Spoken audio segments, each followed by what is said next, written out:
So let's look at the very first thing that Guru says. Munda Santok. Decorate yourself with contentment. So let's think about contentment. What is contentment? A really simple way to look at contentment is to not be chasing things all the time. This lack of constant stress of achieving. It's a relaxed state of mind. It's a state of being relaxed. It's a state of never being fazed by what is happening in reality. So how do we get to this contentment state? The easiest way is to not have any expectations. Or another way to look at it is to expect changes. Expect uncertainty. We get stressed when we have a particular idea about what is going to happen. Think about if you have a flight to catch. How many steps do you plan in order to catch that flight? You've got to make sure that you've packed everything. You've got to make sure you have your tickets. You start planning how you're going to get to the airport. What you need to pack in one luggage, what you need to pack in the other luggage. What time you need to arrive. What you need to remember once you've checked in. What you need to remember before you board the flight. So, in a very simple thing that we do in our life, which is just to board a plane, there are so many expectations that we build within ourselves because we have planned all the steps that we need. Now, you turn up to the airport and something changes. The flight gets cancelled. How you respond is related to how much you're holding on to those things that you're expecting. How you respond is nothing to do with what is happening. It is to do with your ability to accept what is happening and let go of the plans that you've made. Now, this is just a simple analogy of catching a flight. We have plans for the rest of our life. For every single major event that we want to happen in our life. That is not a content way of living. That's not the definition of contentment. By all means, make your plans. But holding on to your plans is planning to fail. If you hold on to them, you know they say failing to plan is planning to fail. Holding on to your plans is your guarantee of failure. Because what is our success criteria? Here our success criteria isn't that your plans become reality. Our success criteria is, are you content throughout the whole process of planning and executing and accepting whatever happens? So how can we be content in life? You have to become comfortable with change. Things change. And things might not go according to your plans, but they are part of the bigger plan. The plan of the One, the One's plans. And when we can surrender to His plan, to that divine story that's being written, we can then see that every change that happens at every moment is just His story unfolding, the story that He's writing with that continuous pen. If we can accept, rather than trying to impose our version of the story onto that divine story that's being written, then we start to live in a far more contented way.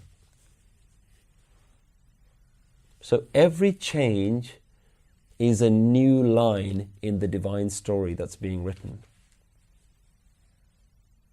It doesn't matter how you thought the story was going to change. In fact, when you watch movies, when you watch TV programs, you get excited by changes that are unexpected. That is the thrill of watching the program, because you didn't expect something to happen, and it happens. You feel a sense of reward when you watch a program where the ending is different to how you thought it would end. But when that happens in life, that we can't accept. Because then it affects us. Then it's our story. And we have this idea that we should be in charge of our story. And when our story does whatever it's going to do, that's what affects our contentment. And this is how you should decorate yourself. This is how you make yourself beautiful. Not by the wearing of external jewelry. This is how you decorate yourself, with your ability to accept anything in life with a smile on your face. This is true beauty. Have you ever noticed yourself how you look when you're stressed? Your face gets all scrunched up, your body is tense, your words are harsh, your thinking is erratic. It shows on your face.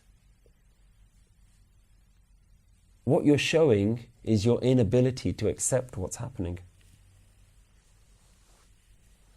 Everything gets affected. Your words, your thoughts, your actions, how you deal with people.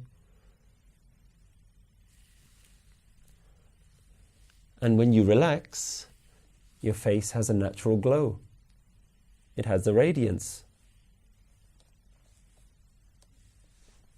In fact, you get compliments when you come back from a holiday, because you've relaxed so much that people say, I can see you've been on holiday. Just because you're radiating calmness, relaxation.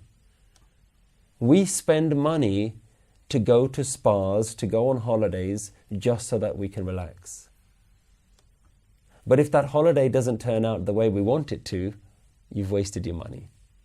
Because the thing that you were trying to achieve, which is relaxation and contentment, that didn't go according to your plan. Even we plan our relaxation.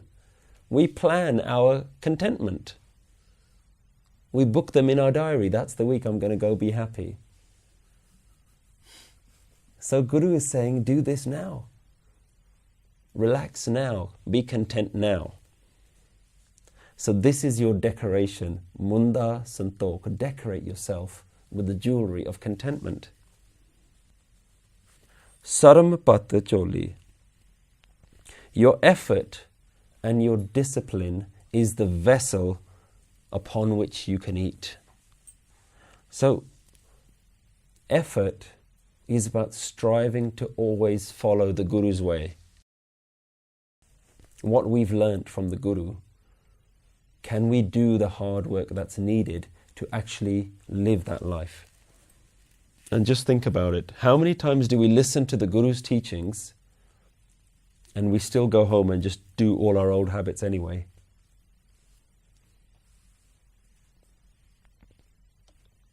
So Guru is now showing us, giving us tools that we can actually go home and take. We need to remember to be content. We need to remember to put the effort in to listen to what the Guru is saying. And why is it that we listen to what the Guru is saying time and time again, but we still go back and do what we want to do? Because when we listen to our own minds, it allows us to live. It allows us to survive. The me gets to be in charge again. If you gave everything to your Guru, then there's no room for you. The Guru says you wake up at this time, you wake up at this time. The Guru says think like this, you think like this. The Guru says speak like this, you speak like this. And our minds do not want to give up that much control. Your mind just doesn't want to do that. It wants to hold on. And while you want to hold on to yourself, you still want to find God. Well, how are you going to do that? The very thing that Guru is saying to give up in order to find God, you want to hold on to. The Guru says, Tan man dhan sab saump gur ko, hukm maniye paiye. Give your body, your mind, all your wealth and your attachments to the Guru.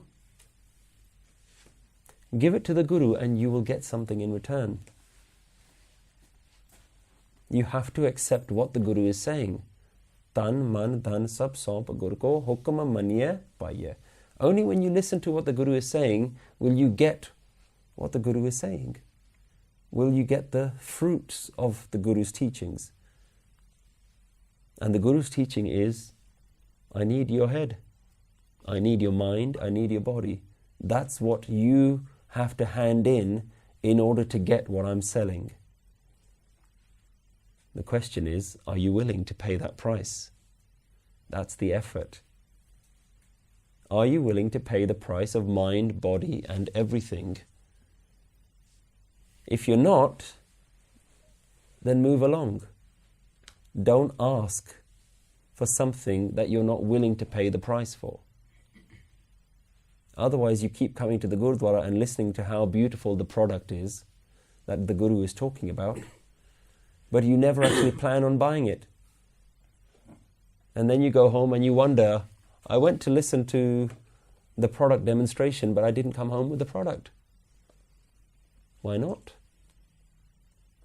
Maybe the guy selling the product doesn't know what he's talking about. Or maybe you haven't actually just given what you need to give in order to buy the product. You give what you give and the product is yours. Are you willing to give? Do you see how simple it is to blame the Guru and to blame Sikhi and say, Sikhi, it doesn't work. I've been going to the Gurudwara for 20 years, it doesn't work. Well, of course it doesn't work, because the thing that you have to do, you haven't done.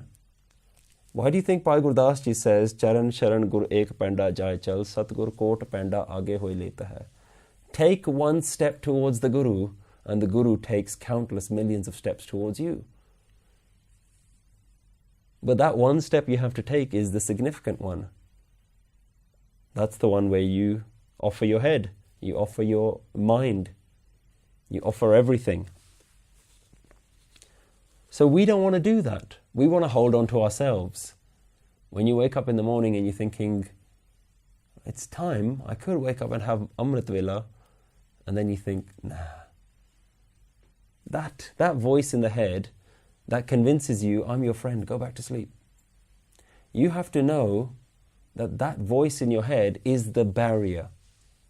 The voice in your head is the one who you're trying to overcome. That's not you, that's not your friend. That's the thing you're trying to overcome. It's like the good angel on one shoulder and the bad angel on the other shoulder. You want to listen to the good angel, but the bad angel is whispering in your other ear and saying, no, don't do it. And you say, okay, that sounds right, yeah. The bad angel's always looked after me. He's always been there for me. I'm not really sure about this good angel. All of these analogies have been around for thousands of years for a particular reason, because they're talking about us. The whole of Guru Granth Sahib is really a conversation between mind and consciousness, between the selfish individual, mind, and the universal. And this is the battle that's happening within us all the time. So we don't want to give up the mind. We just don't want to do it. It's too hard. We almost want an easier route. So then we say, okay, well, maybe if I just donate a bit more money to the Guru, or if I just have an account part, or maybe if I grow my hair, or maybe if I stop eating meat, or if I stop drinking, or if I do something else, maybe that'll help. Yes, these are great steps, The only reason the Guru has asked for these things is because the Guru is saying, I need you to start getting comfortable with giving up the things that you love. Give up the things that you're attached to, because your attachments are the reason why you're not connecting.